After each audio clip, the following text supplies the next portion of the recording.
day everyone.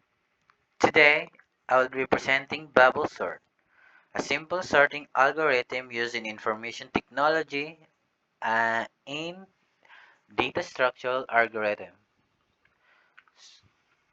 Hello?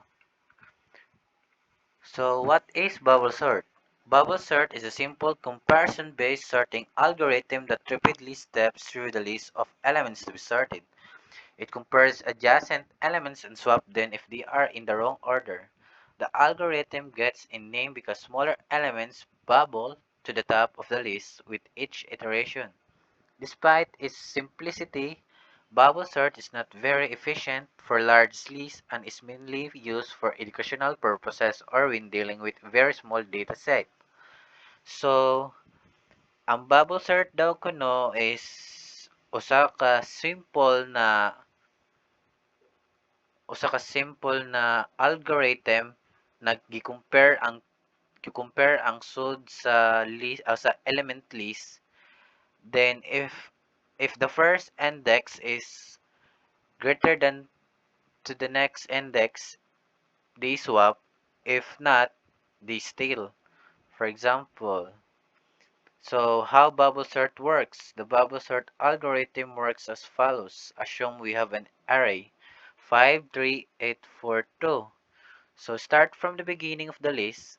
Example, begin with the first element 5 in 5, 3, 8, 4, 2. So katong ganiha, i-compare daw ang duha ka element aw ang mga element no, i-compare ang sud sa element kung kinsa ang pinakadako kay para arrange ang element. So for example, ang kaning 5 ug 3 gi-compare. So 5 is greater than 3. So mas dako man ang 5 sa 3. So giswap sila. Then if the current element daw is greater than the next element, swap them. Then so 5 is greater than 3, so swap. So ang current array karon is 3, 5, 8, 4, 2. Then the previous is 5, 3, 8, 4, 2. So giswap na. Then move to the next pair of adjacent elements and repeat steps to 2 and 3. So 5 and 8. So 5 is less than 8. So gamay man ang 5. Then mas dako ang 8. So walay swap na mahitabo. So mo proceed na punta sa next pair. So ang next pair dai kay 8 ug 4. So 8 is greater than 4. So swap. So, ibaylo ang 8 ug 4. So, bali ang atong element karon, ang current element is 3, 5, 4, 8. Then 2. Then, so, proceed na punta sa next element, which is 2. So, 8 is greater than 2, true. So, bali, swap na pod. Then, after swapping, ang atong current element na pod karon ang list, is 3, 5, 3, 5, 4, 2, 8. So, muna ato kuhan karon ang atong sud sa list. Bali, naka-arrangement siya kung kanang bali, usa na, si tawag anay kanang kung alphabetical ba? Kanang, biggest to lowest. So, nakaing ana, lowest to biggest. Baliktad di ay, sabi na ito. So, ang atong kuhan karon is 3, 5, 4, 2, 8. Then, no, it's not that. So, ika-uno is after the first iteration, the largest element will have bubble up to the end of the list. Example, as seen from the previous steps, 8 has moved to the end of the array. So, ang kaganiha daw, ang ato kunong array ang element, ang number 8 daw kuno is ni move hantod sa end of the array. So, mo ko nang giingon sa number 6. So repeat the above step for the remaining elements excluding the last sorted element. So now we repeat the step for 3, 5, 4, 2. After the next pass, 5 bubble up just before 8. 3, 4, 2, 5, 8. So ang ato dang lihokon don ang karon kay ang katong current na wala na ilabot ang number 8 daw kuno kay mas dako naman siya. So ang ato na lang i-move karon ang i-compare ang 3, 5, 4, 2. So magsugod ta sa 3 is greater than 5, false. Kay ang 3 mas gamay man ang 3 kaysa 5, so still walay swap na mahitabo. Then next mo proceed na pud ta 5 is greater than 4, true, so swap. So ang current nato karon na element list is 3 4 3 3 4 5 2.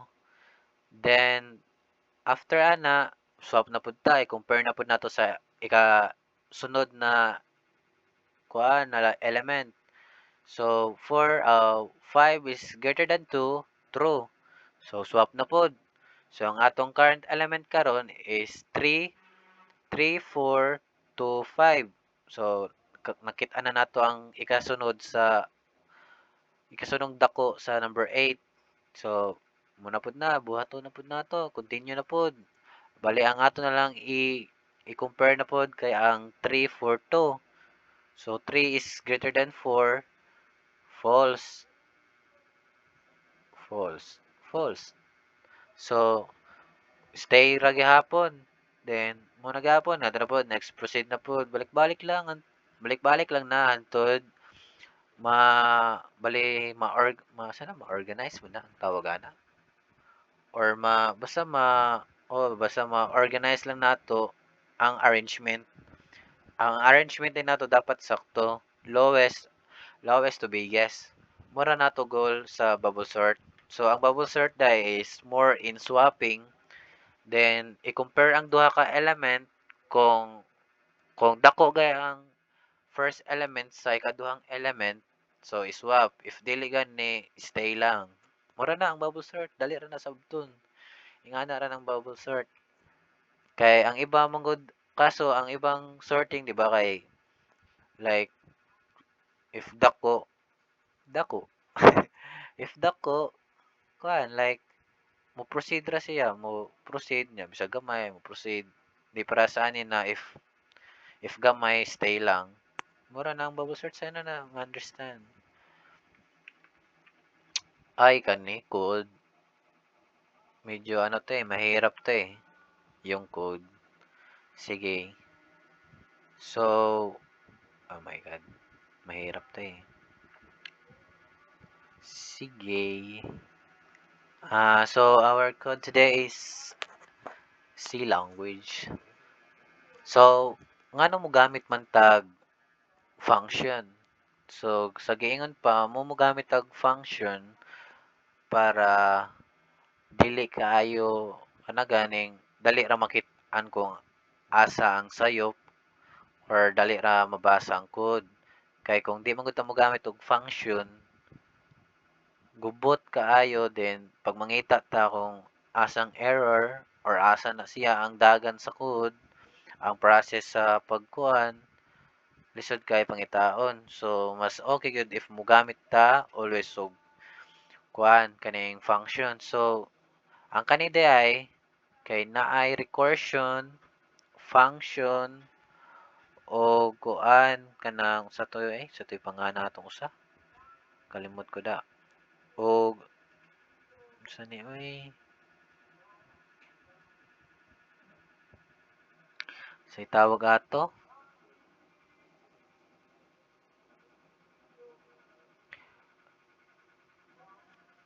basta kay recursive more in recursive man gud ni basta function na mga for loop mga kuan. So sige ang atong unahon ginihinay ta sa pinakauna. So gamit tag void na function kay without return values. Pero wala ko na yung return values ko no. Kay kung naay return values dili ta mogamit og void, mogamit tag mga unsa to ng mga function ay nakalimot ko. Kuan sana na function kanang mga integer, mga float, mga string, gamit pag string, basta nga ako rin sabtang ka integer ug float. Muna to gamiton sa function if float ug integer lagi. If ang value, if natay i-return na value. So, mugamit, pero kung wala i-return na value, mugamit ang void. So, mugana dahil ni sa kuan. So, ang pangalan nato sa function nato is bubble sort.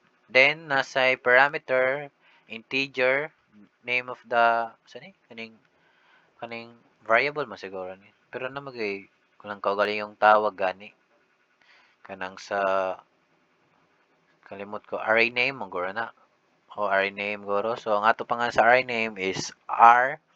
Then, ang n, kanang sa tawag na, basta index, ako kanang element, kanang na parenthesis, parenthesis, maguro na. Ano di, it is not parenthesis. Si tawag na sign eh. Then, duha ka integers sa parameter, then, ang mga array name nila is r og n. Then, gamit tag for loop, parang tayo, two-dimensional eh. So, first is for int I initialize equal to 0. So, ang ato na kuno I is mag-start og 0. Then, less than n minus 1, I plus plus. Then, for ang ikaduha, for int j is equal to 0, j is less than n minus I minus 1, g plus plus. Then, if rj is greater than, if r index j is greater than r index g plus 1, so mo swap. Swap daw. Di mo proceed ta sa n temp is equal to rj index j. R index j is equal to r index g plus 1. Proceed na po ta if true ang atong kuan, if true ang atong condition. Continuation, di ba? So, ang start ani, mag-assume daw ta og kuan. Si tawag ay. Wait lang kasi, medyo, wala na kasi yung practice. Hindi ko pa masyadong gamay.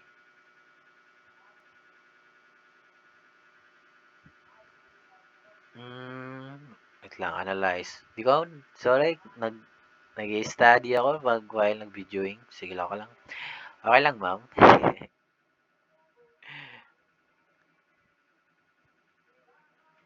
Sige, sige. Pila to, N? Ano? Ato zero man, di ba? And I equal to 0. Yeah, I less than n minus 1. So, ang ato n, pila? Okay.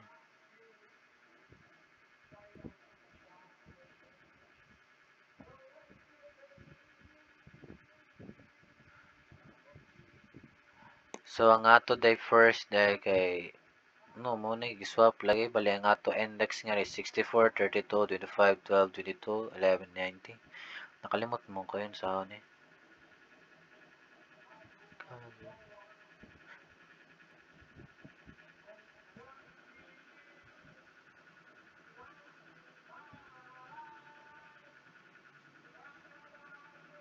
Kanyang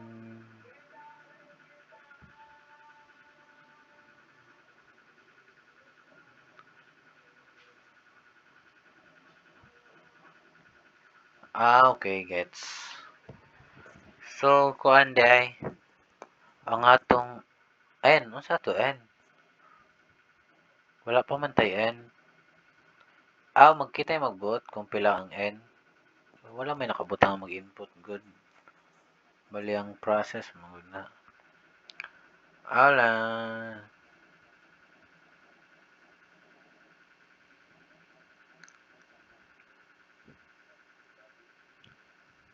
So, sige, mag-start ta. Pila to n, oy. Kay 0 less than n. 64 ata. Di ba? 64.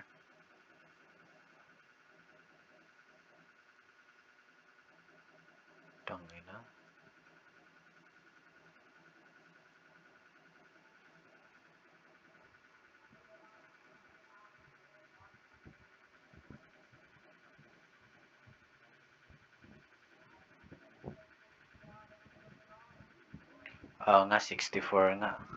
So, 0 is less than 64, false. Nga 64. Ano, 7 element. To 7 element day. 7 day ang ato n. Kay nth n equals to size of r, index r, divide size of r index 0. So, ang index 0 nato kay ang 64. 64 minus r, kasi, what is r? Pila ng r? 64.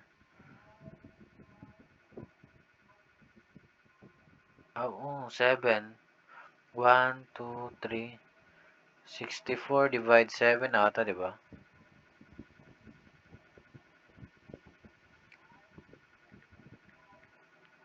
64 divide 7 ba? No, daily. 64 plus 34 plus 25 plus 12 plus 22 plus 11 plus 90 divide 64. No, it's not.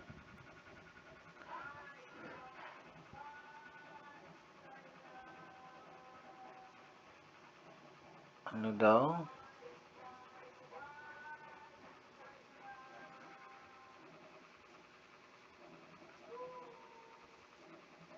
Ah, pila ka size 6?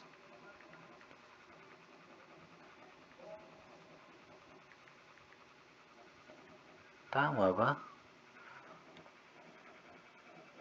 Total ko no sa array 7. 7. So ang ato kuno n is 7. So ato I is mag-start gyud og 0. So 0 is less than 7, false. True. Kay 1 is less than 7, true. Then ma-proceed ta sa J. So ato J is 0 starting. Then ang atong N is 7 pa din. Then 0 is less than 7, true. Proceed ta sa if, but ang atong 7 is minus I. Pila to I? 0, di ba? 7 minus 0, 7. Minus 1, 6. So ang ato ko ng N is ma 6 na daw ko no. At wala, wala notepad.